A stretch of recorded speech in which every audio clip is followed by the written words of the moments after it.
Road యాక్సిడెంట్లను తగ్గించేందుకు పోలీసులు ఎన్ని ఆలోచనలు చేసినా ఫాయిదా లేకుండా పోతుంది.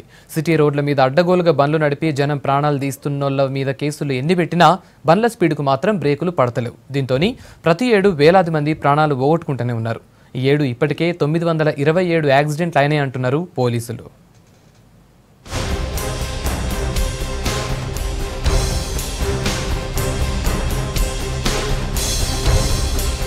సిటీల రోడ్డు ప్రమాదాలు ఎక్కువైతున్నాయి. దినం సిటీ రోడ్ల మీద 10 కంటే ఎక్కువనే ప్రమాదాలు జరుగుతుంటే వీటిల్లో 3 దాకా ప్రాణాలు పోగొట్టుకుంటున్నారని పోలీస్ లెక్కలు చెబుతున్నాయి. బైకులు, కార్లలో పోయేటోళ్లతో పాటు నడుచుకుంటూ పోయేటోళ్లు కూడా ప్రమాదాల్లో చనిపోతున్నారు.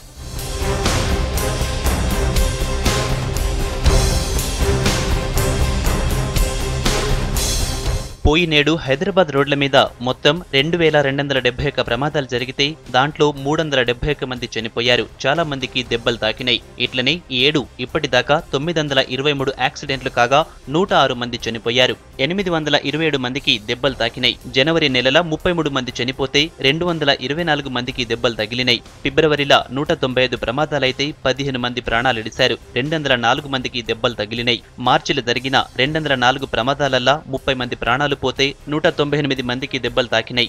ఏప్రిల్లో 98 ప్రమాదాలు కాగా మేలో ఇప్పటి వరకు 109 ప్రమాదాలైనాయి. దీంట్లో 13 మంది చనిపోగా 115 మందికి దెబ్బలు తగిలినాయి. యాక్సిడెంట్ అయిన వాటిల్లో 249 బైకులు, 195 కార్లున్నాయి.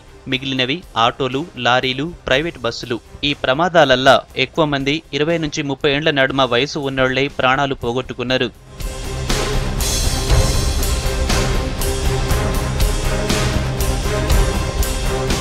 ఔటర్ రింగ్ రోడ్డు మీద హై స్పీడ్ మద్యం మత్తులో బండ్లు నడుపుడుతో ప్రమాదాలు మస్తుగా అవుతున్నాయి. యాక్సిడెంట్లు కాకుండా చూసేందుకు పోలీసులు ఎన్ని కార్యక్రమాలు పెట్టినా వాహనదారులు స్పీడ్ డ్రైవింగ్ మానుతలేరు. ఈ నెలల్ని 2 ప్రమాదాలు జరిగినాయి.